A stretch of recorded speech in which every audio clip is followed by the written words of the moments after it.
5 tips to get rid of bad breath. If you're dealing with bad breath that won't quit, or you know someone who is, that's actually a sign that something else is going on. But what can you actually do about it? Well, here's my first tip. So tip number 1, oil pull before you brush. So you can use coconut oil, you can use sesame oil, or olive oil. And what you do is you put it in your mouth and pull it through your teeth, anywhere from 3 to 10 minutes. So what does this actually do? It actually loosens the biofilms bacteria hide behind so that brushing can actually clear them out. Now, it's an ancient Ayurvedic practice, but it's not a new biohack. It's been done for thousands of years. But we now know that bad bacteria can exist in the mouth, just like bad bacteria can exist in the gut. But these bad bacteria protect themselves with biofilms, and these are nearly impenetrable fortresses that these guys can live behind. And oil pulling really helps it. In fact, we had Guru Nada on episode 221 talking about how oil pulling dramatically saved him from having a root canal, and he's got perfect teeth now for a very long time. And again, that's episode 221, so check it out. All right, here's tip number 2. Also from him, scrape your tongue. Another old Ayurvedic trick. So many of the odor-causing bacteria live on your tongue, not just on the teeth. Now, what that does, it's basically like raking your tongue. And there are numerous devices for tongue scraping, but the idea is just to aerate all of those taste buds. And your taste buds can also get coated with these biofilms. So getting those biofilms loosened up is a great way of fighting bad breath. Now, as you probably know, using a toothbrush isn't interested in scraping your tongue. And a toothbrush basically skips this entirely. So you don't have to do it very often, but get yourself a tongue scraper and add that to your regimen. Now, these 2 tips alone will help. But if your bad breath keeps coming back no matter what, it's worth understanding why. And it starts with something most people never think about. Your mouth and your gut aren't separate systems. Believe it or not, a healthy gut usually correlates with a healthy mouth and vice versa.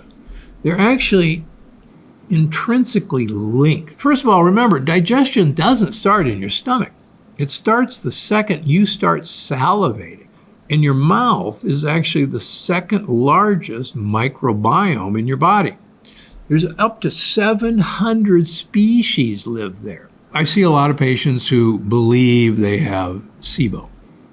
And they're told that bad bacteria from their lower intestines has grown up into their small bowel where they shouldn't be. The interesting thing is, when you actually look at people who actually have SIBO, 2/3 of people have oral microbiome living in their small bowel where they're not supposed to be, and only 1/3 have lower colon gut bacteria in their small bowel. Now, why does that happen? Well, first of all, we have a real barrier against oral bacteria getting into our lower gut, and that's stomach acid. These bacteria usually cannot survive stomach acid. Now, sadly, many people have very low stomach acid. Why? Because so many people are on PPIs or antacids, or just think that taking Tums or Rolaids or Pepto-Bismol is a normal part of eating because they get such heartburn, without realizing that they've changed the barrier against this oral microbiome. The second part that we've learned is that normally the acid in the stomach produces what's called the acid gradient. Colon bacteria hate acid. If you don't have acid in your stomach, then the lack of acid in your small intestine allows colon bacteria to grow up into your small bowel. And that often is where that bad breath comes from. It's the oral bacteria or colon bacteria that are thriving. Now, another thing that you've got to look for. Do you have bleeding or receding gums? Believe it or not, that's basically leaky gum. The same broken barrier mechanism as leaky gut. Now, again, this is all part of what I call the holobiome. The gut, the mouth, the skin microbiomes, all one interconnected system. So, if the mouth is out of balance, it's not just a breath problem. It's a whole system problem. And here's where bad breath actually comes from at the bacterial level. So, again, bacteria don't just float around. They build biofilms, protective huts. In fact, believe it or not, bacteria can see who's around them, and they can actually count how many of their favorite species are around them. And it's called quorum sensing. Bacteria wait until they get the right amount, and then they actually start multiplying and taking over. Now, the good news is that there are only about 2% of oral bacteria that are actually bad. The rest of them keep them in check. So here's the part that most people get backwards. Number one, you would think that alcohol-based mouthwash or additives like trichosin literally carpet bomb everything, good bacteria included. So the problem is, like we've learned in the gut, you kill off the good guys, but the bad guys rebound even stronger.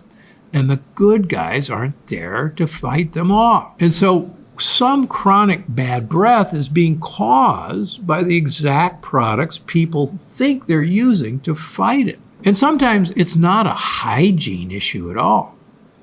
A dead root canal or a cavitation, a jawbone inflammation, can actually sit there silently with no pain because the nerve is dead. So stick around, because the last 3 tips cover what to swap out and what to do even if it's still not going away. So if bad breath is chronic, despite brushing, flossing, water pick, a proper mouthwash, what should someone actually check out? So if you've done all of that, there's 2 things you really want to check.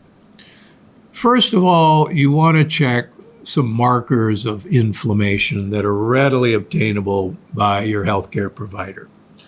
A simple one is HSCRP, C-reactive protein. Number 2, you can get a fibrinogen level. Number 3, you can get myeloperoxidase. Number 4, you can get other inflammatory markers like TNF-alpha, IL-16, but most of your providers are not going to order that for you. Many times, if these markers are elevated, there is something more serious going on. One could be leaky gut. One could be that you've got the wrong bacteria in parts of your gut, like I talked about before. But one thing that's frequently missed by regular dentists is that many times a regular dental x-ray can actually miss a hidden infection, can miss a cavitation or an abscess at the bottom of a root canal or at the bottom of your roots. Well, why don't you feel that? Why doesn't it hurt? Well, unfortunately, if the infection damages the nerve, you will not feel it. And that's something that happens surprisingly more than you might think. So ask your dentist to get a full mouth CAT scan. These are now available in many dental offices. Many times you have to go to an endodontist office, but they're easy. You sit in a chair, it goes past your mouth, and you get a full CT scan of your mouth. And you'll be amazed what can sometimes be there that you didn't know about. All right, tip 3 to get rid of bad breath. First of all, ditch the alcohol-based mouthwash. It dries out your mouth, and dry mouth is worse for breath. Many of my patients have an autoimmune disease called Sjogren's syndrome, which is dry eye and dry mouth. And many of my patients are using a transplant drug in their eyes to get rid of their dry eye, but don't realize that the same thing is happening in their mouth, and that their bad breath is coming from the fact that they don't have enough saliva production. Also, watch out for trichosan, SLS, and artificial sweeteners in toothpaste. So what do? Well, you look for a hydroxyapatite-based or probiotic toothpaste instead. Don't look for a fluoride-based toothpaste. Fluoride kills bacteria. The goal isn't to sterilize your mouth.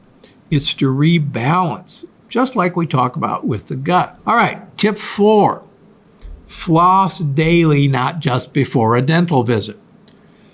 Now, a number of years ago, I published a study looking at people who were asked to floss every other day for 6 months. And believe it or not, they normalized their hsCRP, an inflammation marker.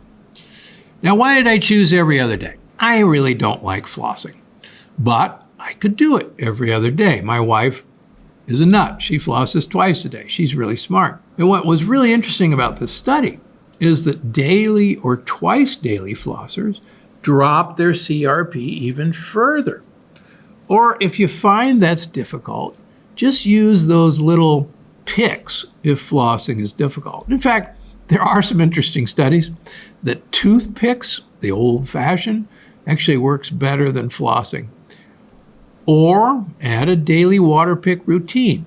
I know it's a bit of a pain, but you don't want pain coming out of your mouth.